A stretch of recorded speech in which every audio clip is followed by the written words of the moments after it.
नमस्कार क्लास। आज के इस हिस्टोरिकल एक्सप्लेनर में सभी का बहुत बहुत स्वागत है।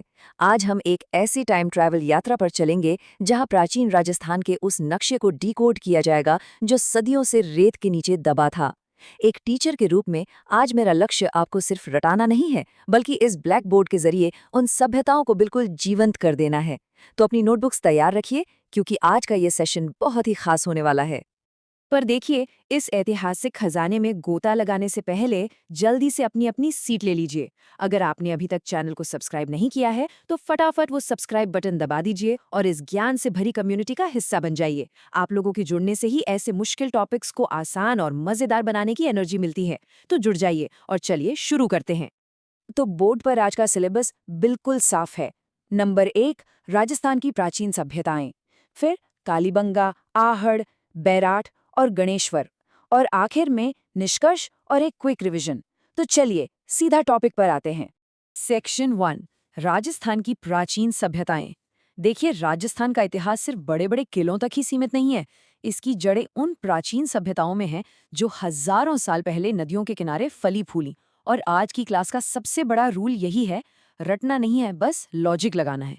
हमारा पूरा फोकस दो ही चीजों पर रहेगा, ये सभ्यताएं किस नदी के किनारे थी और इनके खोजकर्ता कौन थे। सेक्शन 2, कालीबंगा, घग्घर के किनारे। हमारा पहला स्टॉप है हनुमानगढ़ जिले में स्थित कालीबंगा। सोचिए, कालीबंगा का मतलब क्या होता है? इसका सीधा सा अर्थ है काले रंग की चूड़ियां। ये नाम सुनते ही दिमाग में एक तस्वीर छप जाती है ना? आइए इसे और गहराई से समझते हैं। अब यहाँ बोर्ड पर देखें, ये डेटा एग्जाम्स के लिए सुपर इंपॉर्टेंट है। लेफ्ट साइड में नदी पर गौर करें। कालीबंगा घग्घर नदी के किनारे स्थित थी, जिसे प्राचीन सरस्वती नदी का हिस्सा भी माना जाता है। इसे एकदम दिमाग में हाईलाइट कर लीजिए। और राइट साइड में है इसके खोजकर्ता। 1952 में अमलानंद घोष ने इसकी खोज की थी। बाद में बीबी लाल और बीके थापर ने यहाँ खुदाई की। याद रखने की ट्रिक बताऊं? घ से घग्घर और घ से घोष, बस दोनों को जोड़ लीजिए, कभी नहीं भूलेंगे। अब बात करते हैं कि ये लोग कितने एडवांस थे। दुनिया के सबसे पुराने जुते हुए खेत यहीं मिले हैं। और कमाल की बात, ये लोग एक साथ 2 फसलें, गेहूं और जौ उगाना जानते थे। दुनिया में भूकंप के सबसे पुराने सबूत भी यहीं से मिले हैं। पर एज ए टीचर जो बात मुझे सबसे ज्यादा इंप्रेस करती है, वो है इनकी अर्बन प्लानिंग। सड़कें एक दूसरे को 90 डिग्री पर काटती थी, बिल्कुल एक परफेक्ट ग्रिड पैटर्न में। और जल निकासी के लिए लकड़ी की नालियां। जरा सोचिए, हजारों साल पहले ये तकनीक कितनी अद्भुत रही होगी। सेक्शन 3, आहड़ ताम्रवती नगरी। चलिए अब थोड़ा साउथ की ओर झीलों की नगरी उदयपुर की तरफ चलते हैं। दूसरी सभ्यता है आहड़। इसे ताम्रवती नगरी या धूलकोट भी कहा जाता था। ताम्रवती यानी तांबे वाली जगह। वापस अपने उसी फॉर्मूले पर आते हैं। आहड़ किस नदी के किनारे बसा था? लेफ्ट में देखिए, बेड़च या आयड़ नदी। आ से आहड़ और आ से आयड़, एकदम सिंपल। और राइट साइड में इसके खोजकर्ता। 1953 में अक्षय कीर्ति व्यास ने शुरुआत की और फिर आर से अग्रवाल और एच.डी. संकलिया ने इसे आगे बढ़ाया। इस तिकड़ी के नाम को अच्छे से नोट कर लीजिए, एग्जाम के नज़रिए से ये बहुत ज़रूरी हैं। अब यहाँ एक नया और थोड़ा भारी भरकम सा शब्द सीखने को मिलेगा। बोर्ड पर ध्यान दीजिए, गोरे और कोठे। ये क्या है? भाई, ये किसी इंसान के नाम नहीं है। ये बड़े बड़े मिट्टी के बर्तन थे जिनका इस्तेमाल आहड़ के लोग अनाज सुरक्षित रखने के लिए करते थे। ये एक ताम्रयुगीन ग्रामीण सभ्यता थी और गांव में साल भर का अनाज स्टोर करके रखना बहुत जरूरी होता था। तो अब से जब भी गोरे और कोठे सुने तो दिमाग में बस अनाज के बड़े मटके आ जाने चाहिए। एक और इंटरेस्टिंग चीज, ये नंबर देखिए, 4 से 6। आहड़ के एक ही घर में 4 से 6 चूल्हे एक साथ मिले हैं। इसका सीधा सा मतलब है कि या तो वहाँ जॉइंट फैमिली सिस्टम था या फिर कम्युनिटी किचन्स होते थे जहाँ सब साथ खाते थे। इसके अलावा यहाँ तांबा पिघलाने की भट्ठी मिली है, जो इसके ताम्रवती होने का पक्का सबूत है। और वो ईरानियन स्टाइल के बिना हत्थे वाले बर्तन, वो बताते हैं कि इनका विदेशी सभ्यताओं से भी तगड़ा कनेक्शन था। सेक्शन 4, बैराट, मौर्य और महाभारत। अब हम ऐतिहासिक नक्शे में थोड़ा ऊपर कोटपुतली भरोड़ की तरफ चलेंगे। तीसरी सभ्यता है बैराट। ये बहुत ही खास है क्योंकि इसका कनेक्शन सीधे मौर्य काल और महाभारत काल दोनों से है। मत्स्य जनपद की राजधानी विराटनगर तो याद ही होगी, बस यही वो जगह है। तो फिर से वही रूल अप्लाई करते हैं। लेफ्ट साइड में नदी। बैराट बाणगंगा नदी के किनारे स्थित है। कहा जाता है कि बाणगंगा का नाम अर्जुन के बाण से जुड़ा है, जो इसके महाभारत कनेक्शन को और सॉलिड बनाता है। राइट साइड में खोजकर्ता। 1936 में राय बहादुर दयाराम सहारी ने यहाँ खुदाई की। उन्होंने अपना काम मेनली बीजक की पहाड़ी, भीम की डोंगरी और महादेव डोंगरी पर किया। इसे ऐसे याद रखिए, ब से बैराट, ब से बाणगंगा और ब से बीजक।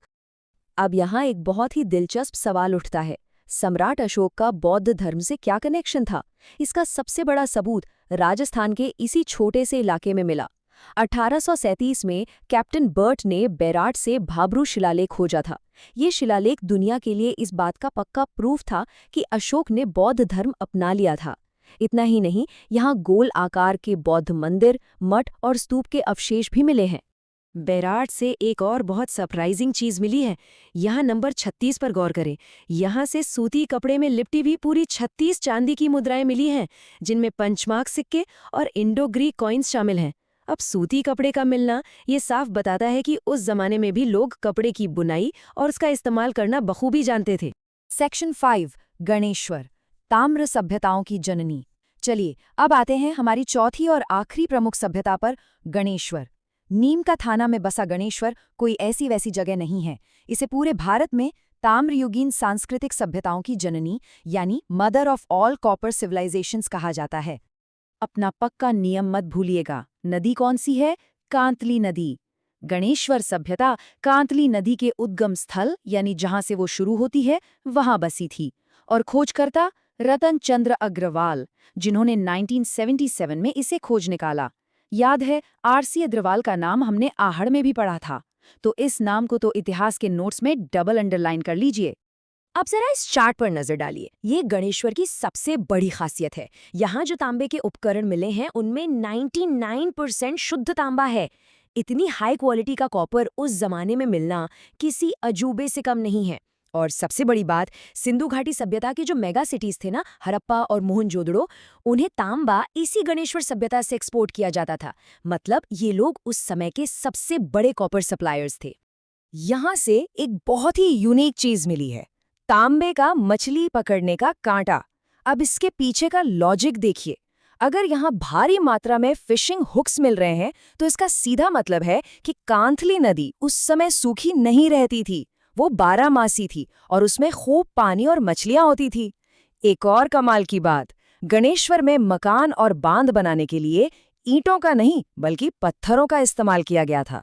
ये छोटे छोटे साक्ष्य हमें उस समय की पूरी पिक्चर दिखा देते हैं। सेक्शन 6, निष्कर्ष और मुख्य बिंदु। तो क्लास, हमने राजस्थान की चारों प्रमुख सभ्यताओं को उनकी नदियों और खोजकर्ताओं के साथ अच्छे से डिकोड कर लिया है। अब टाइम है एक रैपिड फायर रिवीजन का, ताकि इस बोर्ड पर आज हमने जो कुछ भी लिखा है वो हमेशा के लिए दिमाग में छप जाए। तो बोर्ड पर बनी इस टेबल को देखिए और मेरे साथ साथ दोहराइए।